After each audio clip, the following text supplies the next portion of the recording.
Kanitha-inĩ wa IPC mwena wa Thika kaunti-inĩ ya Kiambu ni abunge kiheri a ngwatanĩro ya Kenya Kwanza kuma gĩtarũ kĩa Mount Kenya arĩa meyumĩrĩtie kũnyũrũria mĩrũrũngano ya ikereka rĩa kerĩ ĩrĩa yarĩirwo nĩ ngwatanĩro ya Azimio One Kenya Alliance.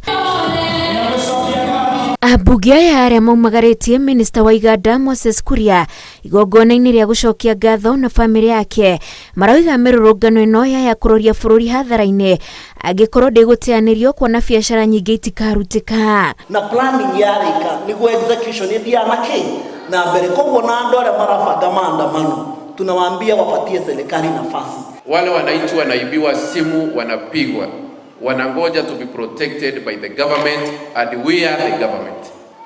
Sasa tukikuja tulie kwenyu na nyinyi mtafanya nini? So tunataka kuambia IG Kome, sio kazi ya rais.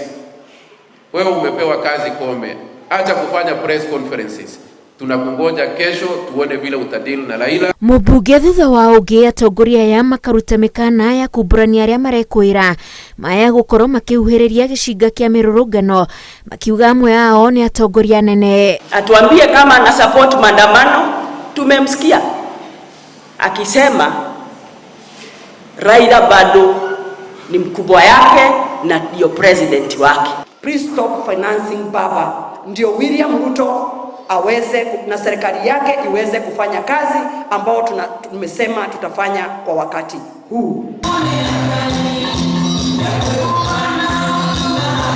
Mereire mũingĩ atĩ thirikari nĩ kũmagitĩra hamwe na indo ciao kumana na hathara ĩrĩa ĩngĩcũngĩrĩrio nĩ mĩrũrũngano. Ingĩribotera Inooro TV, njĩtagwo Wanjikũ wa Kĩmani.